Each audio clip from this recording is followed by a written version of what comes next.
So welcome tonight, you guys. It's a little earlier than one because I had a revelation. I think sometimes people have different work strategies, and my strategy has always been, as long as I've been, work smarter. By any means, do not work harder. So I want to be successful, obviously. So how can I get there in the most efficient way possible? Well, to be honest with you, a lot of the things that I'm talking about, a lot of things that I'm doing are tried and true, have already been done before. I'm not really reinventing any wheels. So I'm looking at what popular streamers do, and they have little waiting rooms before the stream starts in order to get people time to cultivate their audience, get prepared. And it makes sense, right? You see a stream notification or you see something you might be interested in, and it's starting at that exact moment. Well, now you only have enough time to maybe 30 seconds, what we used to have is enough time to maybe drop your coat and sit on the couch. We want to give people a little bit more time. We want ideally to be a little longer, around 10 minutes. But today was our first day trying it. So sometimes time moves faster than you want it to. So, what is this kind of going to look like in the future, and what does it look like today? It's really just an open room. I'm inviting some people in. We're all getting prepared. I'm just going to give you a chance to hear a little bit of how me and my mom communicate outside of stream. So you want me to say something? You can't talk. Yeah, give them They a can't. chance. Give them a chance to hear They how we can't see communicate me, but outside of they can stream. hear me. Because I think sometimes it may always feel so scripted. We always talk about the hard part of communication is the finished model, right? That's the hard part of selling it. How can I tell you what better communication looks like? Like you look a little crooked right now. Gotta straighten the camera. It's not you, it's me. Uh, So how can you tell someone what good communication looks like? That's really hard to describe. Or how can I tell you, if you work with us, this is gonna happen? Because it's a very qualitative. That's the word I'm looking for, not quantitative. Qualitative field, meaning it's kind of, I feel like communication has been going better, and that's really all it can be, even though we know it'll work. So it's a shameless plug, similar to the book she's writing. It's like defending the unsure. How do I explain our benefit without showing you a finished model? Because it's not like the gym. I can't just show you what six packs looks like and say this could be you. Okay, so since we have our little monitor, we have some a comment. Hey Shannon, thanks for joining. If you Hey, want to tag and invite people in, that's me doing my behind the scenes before we countdown is 10 seconds before we bring our guest in or get that introduction. So again, at this point, if people want to tag, share, just put somebody's name in there and invite them in. This is gonna be a really great conversation it's today. gonna be So a go very ahead. interesting one. Yeah, it's gonna flip it on the script. So excited to be here. Thanks, you guys. Ooh, I'm excited for you guys to be here. Thank you.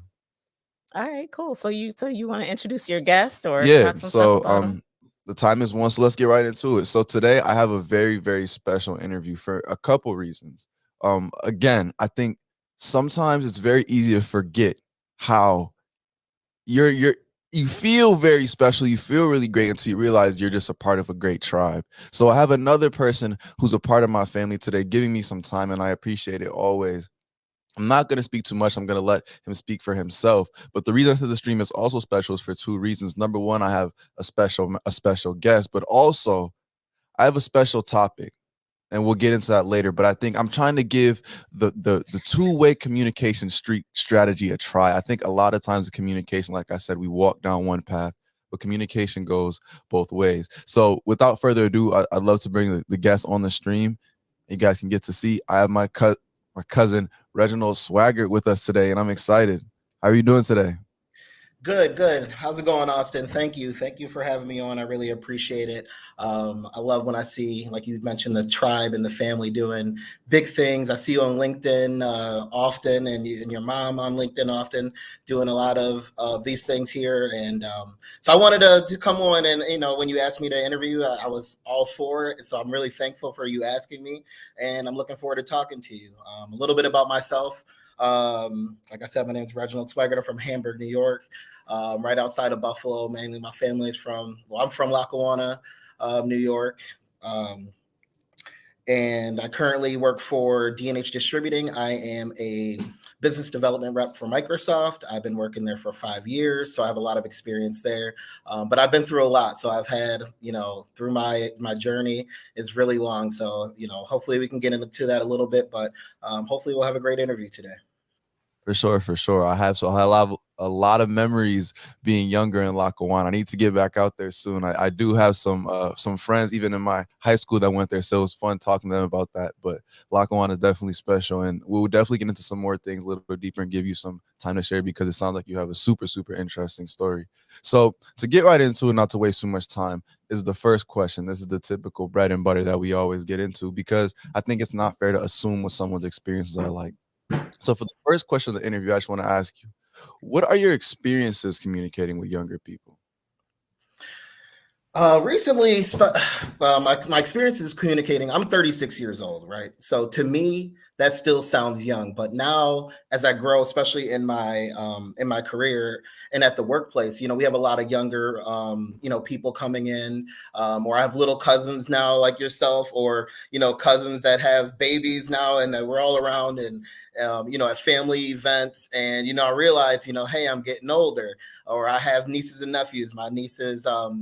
My little Richard and Elise and Justin and Sierra, I'm always around them a lot, right? So, or we're always doing video chat, even though we don't live in the current city. And they're always, they're in that stage of their lives where they're making critical decisions. Where they're going to college, what's their next move, what job should they take, what's that, and I try to chime in, but I have to always back myself up to remember when I was that age, right? I think where the blocker comes, far as communicating with younger people nowadays, is that I have experienced a lot that they haven't yet, right? My road is different than theirs, so I kind of can take myself back to that time where they are, and try to give them some information that I didn't have when I was that age. But at the same time, you have to realize sometimes these younger people, the reason why sometimes that communication isn't great, or they're not listening to you or maybe taking your advice, is that they have to find their own way and make those decisions and learning. So I feel like when you are trying to achieve something and it doesn't happen, or maybe you haven't reached that goal, sometimes those failures help you in the future, right?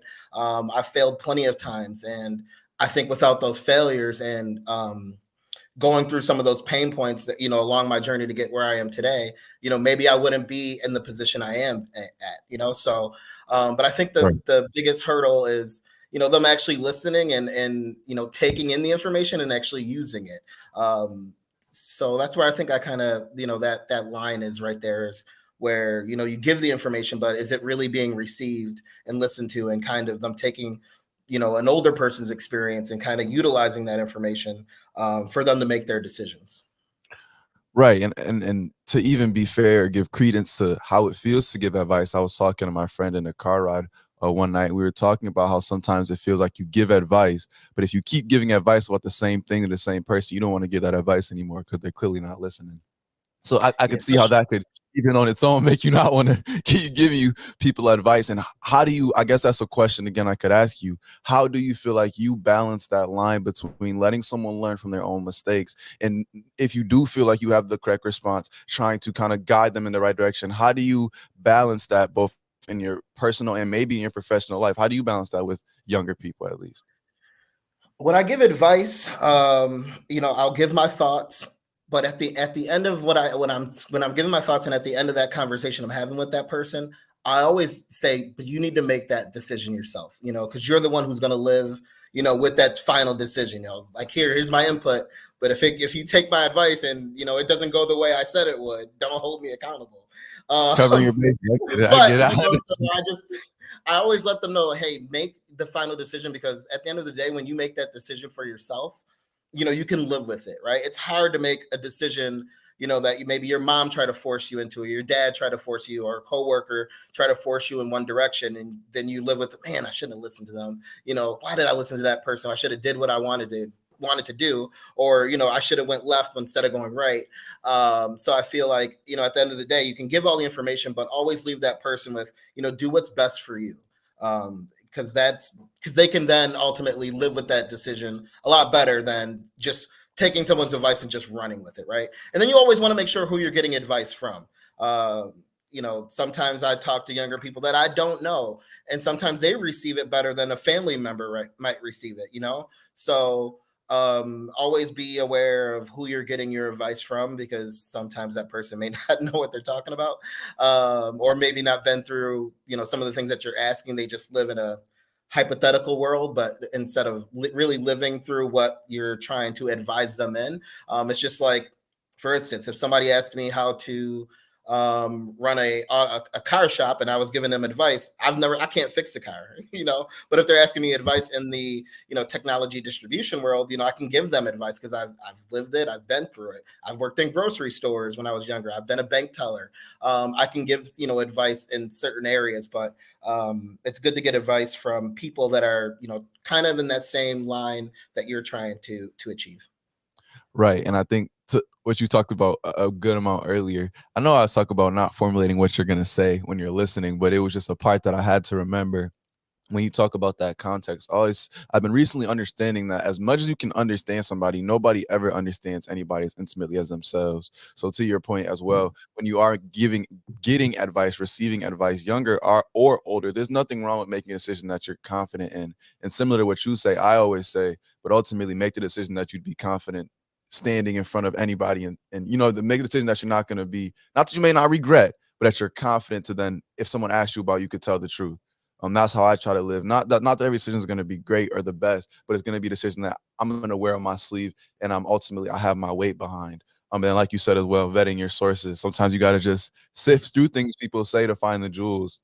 But Yeah, and also to regardless, add to that, right. especially when you're given information, I think that the people that you're getting information from, like you said, like you get to vet them. I wish I would have wrote down my thought.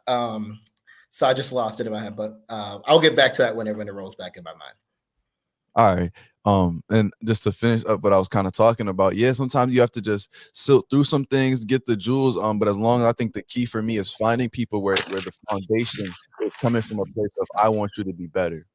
Sometimes someone can say a whole lot of nothing, but the fact that I know they were trying to say something means something to me, and that is a jewel in and of itself. So sometimes I think it's just, even within who you're getting it from, I think it's not even so much about, it is about knowledge. Sometimes to your point, I'm not going to ask a loving family member who never had a car how to fix a car. There's levels, but to that same point, asking people that I know care about me and have knowledge, I think that's the key, because ultimately you can know a lot and not give me the key piece I need. You can give me a whole lot of things, but never give me the connections.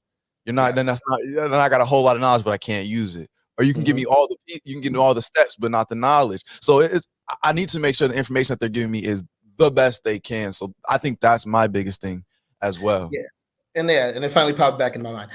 So especially I feel like when adults are talking to younger people, it's a lot of head shaking. Yes. I think the biggest thing too is in vetting that is asking that person follow-up questions on the information that's given them. Like, hey, I made this decision. Well, younger people, like I've gotten information when I was younger, but I didn't ask that older person, how did that make you feel? Or when you did that, or like, how did that end up? Like, how did that really truly affect your life? Like what were some of the things you were going through when you were making those decisions, like kind of like following up with questions instead of just, I feel like when you're talking to a younger person, it's just a lot of, yeah, that's right. Yeah, you're right, Uncle Reggie, I should do that, instead of, really following up with those tips that they're giving you. Well, how do I do that? Or, oh, you should get a job here, or you should, well, how do I do that? Can I have help with that? I feel like when you give a lot of information to younger people, they take the information, but then, the next day it's one ear out the other, and then you're back to on the same road. So if you're getting good information, follow up on it and do something with it. A lot of times what people, when they give me advice or when I give advice, I always give people, like you said, I say, no, are you going to? Because I think even using different words is different. I should go to the gym versus I'm going. I was talking to someone about that the other day. I'm going to the gym at this date. Very different weight when you say that. So I think for me, and maybe people can use as well, when you're giving advice, if it's really advice that you feel can really help somebody, put a date on it.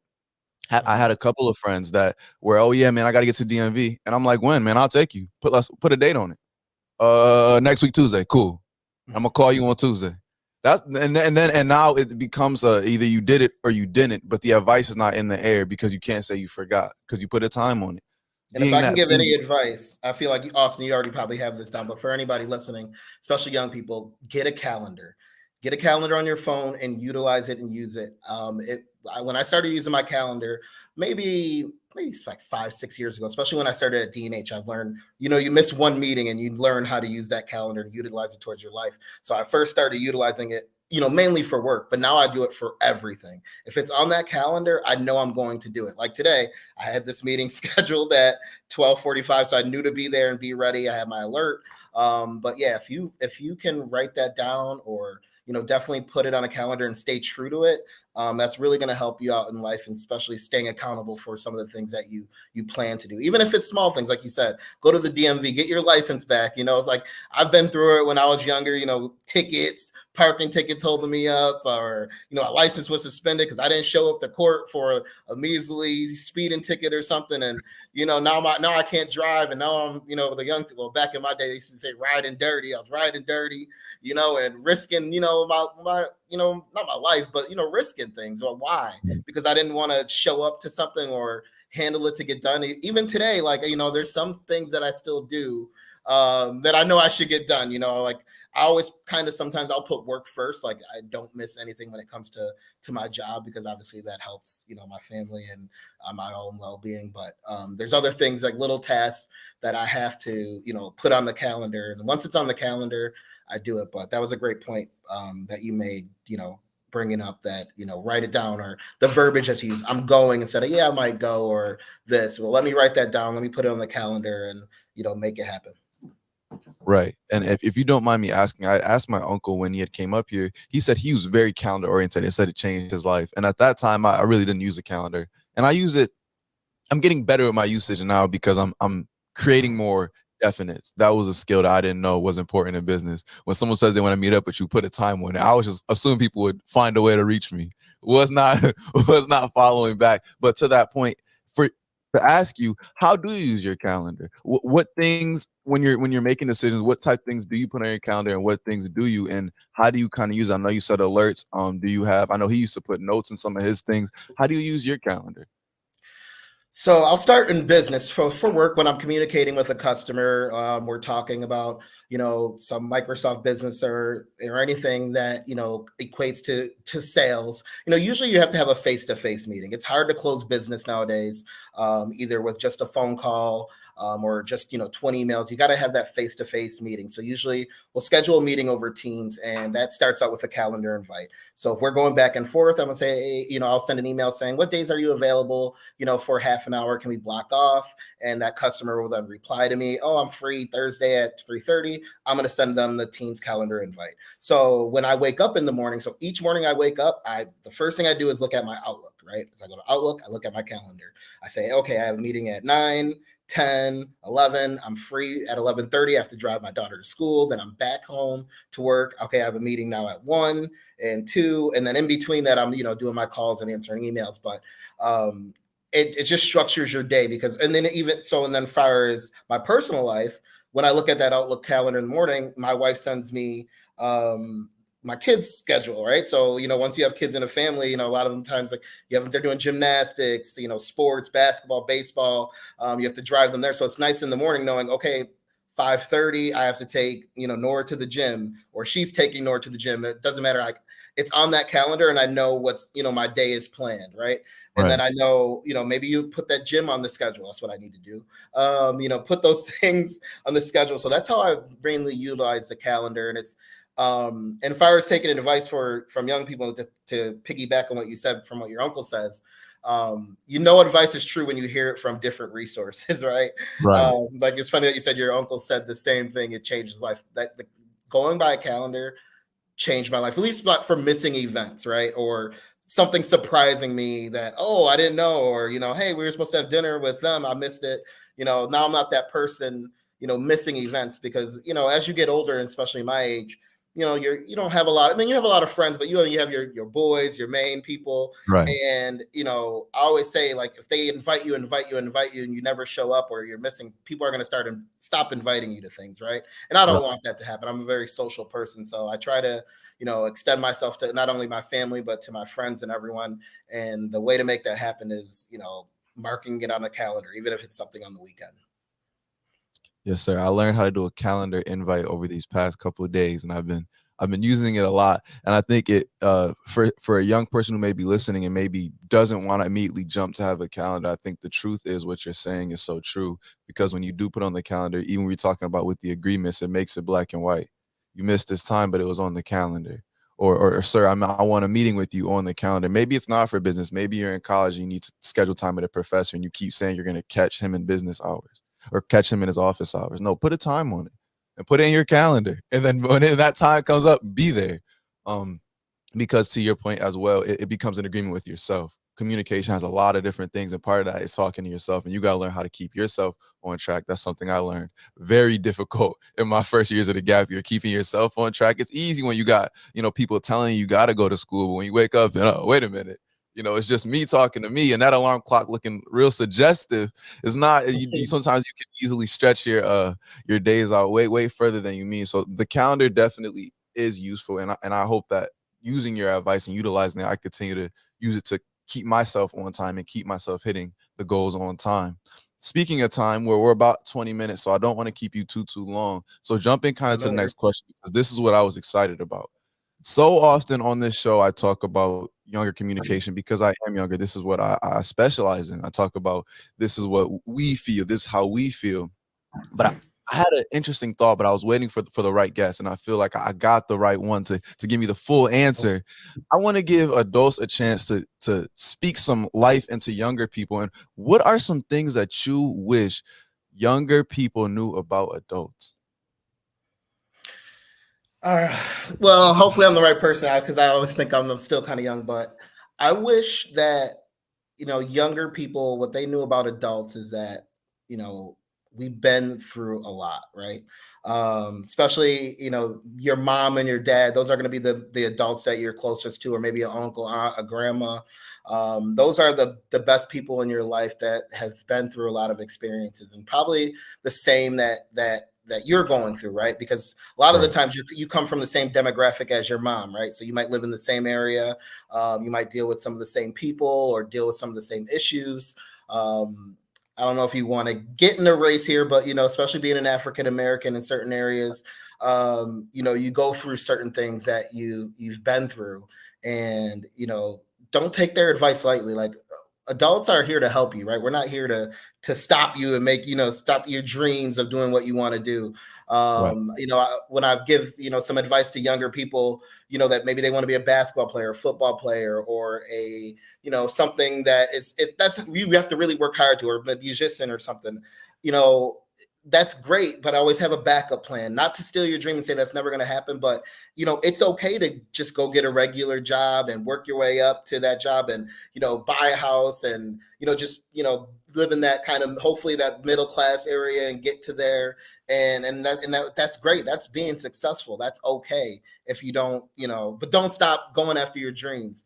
And I feel like sometimes younger people could feel like adults are trying to keep them down, or just saying things aren't realistic because we lived it and we didn't do it, or maybe I didn't make that dream come true for myself and I'm killing off somebody else's dream. But I think that adults have, especially the ones that love you, like you mentioned that earlier, the ones that care about you. We have the best interest for you. We hope that the advice that we're giving to you, we're not just shooting out things that we think that are not good, right? Or the best interest for you. So I think a lot of kids, they just, they'll shoo us away. He don't know what he's talking about. I'm gonna do this, or they listen to the things that we say, and it's different, especially growing up even for adults. So one thing that you guys may not know, it's hard becoming a true adult, right? When you get into that role, and being kind of a mentor, or even for me at work, it's a transition from me being a sales rep to a leadership role, where I'm learning different things, and people are coming to me for certain things that I have a lot of experience, but how do I pass that experience down to other people? Or how do I lead someone? It's like becoming a parent. Like, how do you lead this child and into this world? Right. But I think there's a lot of disconnect, because you guys grow up in a different world than we did. I'm only 36. I was born in 1986, but we were in an era. So like when I was in, let's say, 8th grade high school, we were, the iPod didn't really hit yet. It just had dropped. And we were still, I was burning CDs. So if we wanted to listen to music, I remember being in 8th grade, I'd go on Napster illegally. I shouldn't say this. Okay. Download music and then burn them on CDs and sell them and things like that. And we didn't have the access to information that you guys have at your hand, right? This device, this changed the world, right? And this is something that's very influential to people, especially growing up. And we didn't have that. I remember I probably had my first cell phone, maybe 9th, 10th grade, but everyone didn't have one. Right now, you're growing up, everybody has, this device, and you guys grow up in a different world than we do. So I could see the communication between adults and children and teenagers is kind of it's off, and hopefully, that gap kind of gets bridged. But in the future, especially with my children, they're all growing up in that same kind of era where information is given to you. So hopefully, you follow the right information. So if you are getting advice from anyone, especially adults, I just go with the ones that love you. And I think that the best thing is to know that your parents, the ones that love you, have the best interest for you. They're not trying to ruin your life. I see people, you're ruining my life. You know what I mean? Like, that person's trying to guide you. And hey, there are some parents that out there that do give bad information to their children, but maybe, they love them so much. It's just out of love. Right. But I think one thing about adults that, we have these experiences, we live through it. We have a lot of information. So don't be afraid to pick that out of your, pick their brains, right? Or ask some questions that, you never asked them when you were a kid. I feel like, there's a lot of things that I've learned as adults about my family history that I never knew because I'd never asked, like sometimes, being adult, you're bridging that gap between becoming a teenager and an adult, the things that you ask your parents know everything, right? Or those adults, we know a lot. We know when you're 20, what goes on. Like, we're not dumb. We know what things are going on in a teenager's life and a person that's 20 years life. So like, I think one thing that or a lot of young people don't know, like they don't know that we lived through it. We understand what it is to be 25 years old and maybe not find your way, or maybe, when things come into alcohol and other things, we've been through a lot of those things. So there's a lot of questions that I think, young people won't ask adults because they either A, they're fearful of it, or B, they're scared to ask their parents because they don't want them to think of them as a certain person. But, we love you and we want the best, for you. So I think young people, I think they need to lean on their adults, especially in their family, that they know, especially the successful ones, ask them questions because 9 times out of 10, they've probably been through it. Right. And to kind of touch on something a little earlier, you said when you're talking about receiving that advice, you're talking about those dreams. I think a lot of times as a young person, what I found, and this is like the worst thing to realize, a lot of times adults also that care about you give you advice on what you're showing them. You tell me you want to pursue this great dream, but I haven't seen you work on it, right? And this is not what I'm saying. This is reflective. For a while, that's what was happening. My mom was like, I see you say you want to speak, but then how are you in the bed for this late? How don't you have this prepared? How don't you? And I had to ask myself, well, do I really want it? And when I started picking up my work ethic, those conversations changed. That advice changed. Because if you have the son that wants to be a musician, it's very different. The son who's upstairs just thinking about it versus the son who's 20 hours, 10 hours a day. Like, you're just like, all right, something's got to happen. It's too much work. So to that point, as a younger person, I'll say if you're saying you want to achieve a dream, no matter how crazy it is, and you're constantly hearing people give you back, it might just be look at your work ethic. What are you showing them? Because I think people know when someone's when it's just there's no way. We was talking to my friend yesterday about you have artists like Lil Wayne, you got thousands of songs on the vault. Some of them got to go platinum. Yeah, some of them had to go platinum. You got people who record albums a day. Something gotta work. It's gotta eventually work. So to that point, if you are putting on that work ethic, you are ultimately the ultimate sale for your dream. So that's all I say. If you're not getting those gusts of win, ultimately you got to look inward.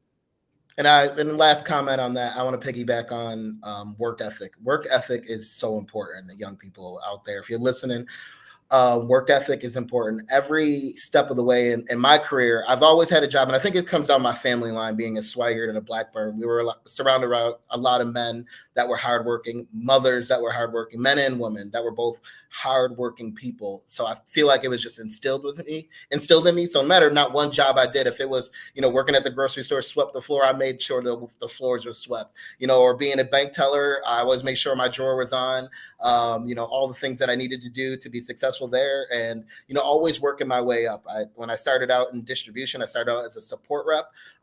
Then I got promoted to sales rep, and then I moved on to another company, D&H, the third largest technology distribution company in the United States.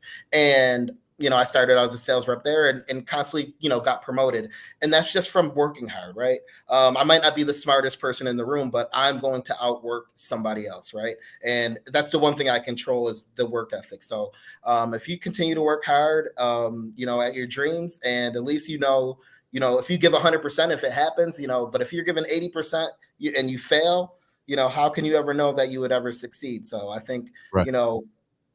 Giving your all, like you said, giving 100%. And when other people see you giving 100%, they're going to want to help you more, right? Like, more information is going to be poured to you. More people are going to want to be around you that are doing those same things. So I think that more people are going to look to you for advice, and, and more successful things are going to happen to you. So I think that if anything, always give 110%. And, you could always live with the outcome if you gave your best. Right. And to before we leave, I love giving like a strategy, a tip. And I think what you said earlier was so key. I think within this gap, we talk about communication. And for context, I'm talking about not work ethic. I'm talking about what you're talking about earlier with that gap between adults have lived through a lot, but it doesn't feel like it for sometimes young people. That gap you talked about, those questions were key for me. I learned so much about my grandma, about my father, about my mother, about a bunch of people in my life by just simply asking. And to your point, it changed how I look at them. Because now I'm saying, oh, you did do that. Okay. All right. So now when you say, okay, got you. So you were there. So it hasn't changed that much. Or I say, oh, you do know what you're talking about. Because I think sometimes as adults, as a younger person, it's easy to give you this role of mentor, as sage, as wisdom giver. So how is my wisdom giver blacked out? It doesn't make sense sometimes. But then if you're trying to give me advice on how to be safe, sometimes it's a disconnect, right? You're telling me things that sometimes it feels like you have no experience on, because of the position that you've been placing in the role at which I know you. Even though you may have that knowledge. So I think, how do we facilitate that discussion, facilitate that conversation? I think, to your point, it is, don't ask uncomfortable questions and then sit and listen to the response. That's the hard part as well. Ask uncomfortable questions. Ask, what did you do when you were my age? And then listen and actually take in the response. And the stuff you will learn, the lessons you'll learn vicariously. I always talk about, that's one of my greatest, I think, blessings I ever received, was my ability to just listen and live vicariously. When someone tells me use a calendar, I'm going to start using a calendar, because, like I always tell my mom, I don't have to bump my head too many times to know the wall is hard. Yep. And don't forget to get out of your comfort zone sometimes. So this, like for me, interviewing, one thing that I needed to work on in my career is, getting on stage and presenting to, large crowds, or, doing small events. I'm good out in public. I'm good, working a booth when there's traffic, but when there's something like scheduled like this, so step out of your zone and do something, because something like this, personally, it's going to help me in my other world. Right. So Austin, I just want to give you a quick shout out. You're doing your thing. I'm really proud of you, and keep it going. Whatever your dreams are, you can achieve them, and just keep up the good work, man. I appreciate it so much. And to recap, because I know we talked about a lot today, a lot of good information that you instilled and were able to drop, especially on that adult side. I think starting from the first question, what our experience, I think that was a great conversation, good experience sharing for a lot of people. I think a lot of people can relate to what we talked about within that. And then the greater part, I think, being that learning as a younger person. There's nothing wrong with learning, and we ought to facilitate that growth as older people and younger people. That mentorship, I think that's a big disconnect, to your point as well, because we have the internet, we have the phone. Sometimes we follow on Google a lot, but I think sometimes there's some things Google just doesn't know or can't tell you the same way. I think it's one thing to read about history, it's another thing to hear a firsthand account of it. It's very different. And I learned that through, especially the elders of your family. Definitely fall on them, because not only do we not know what tomorrow holds, but it's just so much knowledge that you feel Yeah. you We feel do a lot of, we network with our business partners, we network with our friends. I hate to use that term now, but network with your own family, right? We live in a different time. When I was young, all our family used to be together, right? If it's Thanksgiving or even Sunday after church, all the family got together after church, and we all in one house, and it's 50 of us, and it was easy to be around family members and to learn. But now, everyone's spread out. It's a different, fast-paced life. A lot of family members have gone in different directions, and I'm sure you experienced that. You have an uncle that lives far away. Don't forget to communicate with your family members, and make it easier on yourself, right? A lot of people, like you said, we've been through a lot of these things and questions, and that the young people have. So if young people have any advice, not only network with outside, but network inside of your family, because you can learn something new, or maybe somebody in your family is doing something that you may be doing and can give you advice and help you out and guide you. And there's nothing wrong with making that easier for you, right? It's like generational wealth, right? You want to pass that down. Like, I don't want it to be as hard for my kids as it was for me. And same for my other family members. If there's something I could do for you, I think that, I want to do it, and your family's going to want to do it. So I feel like, I know how a lot of people want to go at it on their own, but if there's something, it's okay to ask for help, right? The worst thing that can happen is somebody says no.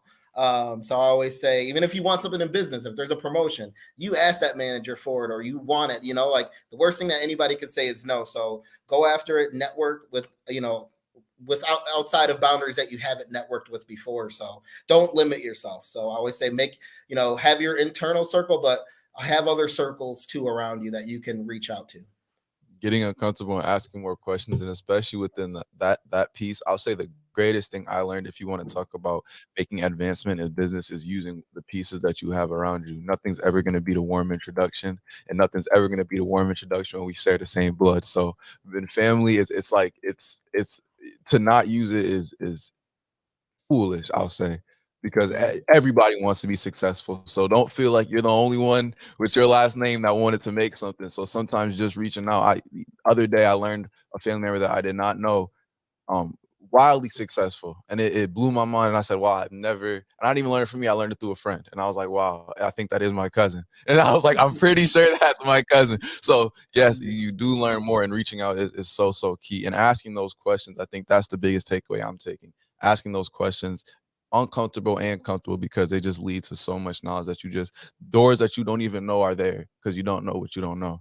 So I think that was a pretty, it wasn't the most succinct wrap, but I think it made sense. And I know I had a pleasure, and I learned a lot, and I had a lot of takeaways, and I hope that a lot of viewers did as well. Before we kind of wrap up, is there anything that you would particularly like to leave with the stream viewers, or any words you want to leave, or any shout outs? Wait, before he does that, your sisters are here, so you better shout out Nikki, Karen, and Michelle made it. Sorry, I can't see who's on or how many people are in, but shout out to my sisters and family, or whoever's listening out there.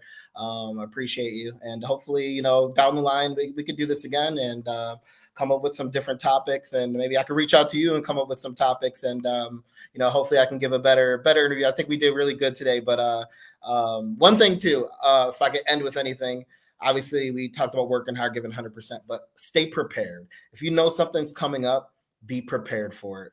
If you have a presentation to give, be prepared. There's nothing like it, going to an event. It's going to make you do better. It's going to help you better in life if you just prepare for that issue. It's like that one saying. I think it's if you stay ready, you don't have to get ready, but always still prepare for the task at hand. No doubt, definitely. Opportunity is when luck and preparedness meet. I think when you prepare, when you are prepared, like you said, all the time, and then you meet the right person. If you're a good salesman, you always got an elevator pitch ready, because you don't have to get prepared. Pajamas are in a business suit. I can explain to you what I do, because it's just helped me sometimes in certain rooms. So you got to fall back on it and just say, at least I practiced it twice in the mirror today. And it does definitely come and help. I think that, so I can't articulate. It was a lot of knowledge, a lot of greatness, and I would love to continue this again another when I have a bunch of topics I'd like to ask you. I know you have a bunch of knowledge more knowledge you can share, and I know we have a great story we can get into as well. So definitely we'll be back on another stream. I appreciate it again always. Got to do my little shout outs now. If you enjoyed the stream and you'd like to be a guest, please don't hesitate to check out my website at www.austinvaughnmartin.com. You can also connect with me on LinkedIn at Austin Vaughn Martin. I'm trying to get to 150 connections in order to go live on there. My YouTube is also Austin Vaughn Martin, and my Facebook page is also Austin Vaughn Martin. So it's very easy. Just type in on Safari and just follow everything. So thank you guys all for for joining us today, and I hope you learned something as well as I did. It was a pleasure having you here, and have a great rest of your day. All right. Thank you, guys. And I'm going to disconnect. Reggie, stay on, please. Oh, he's gone. That's funny.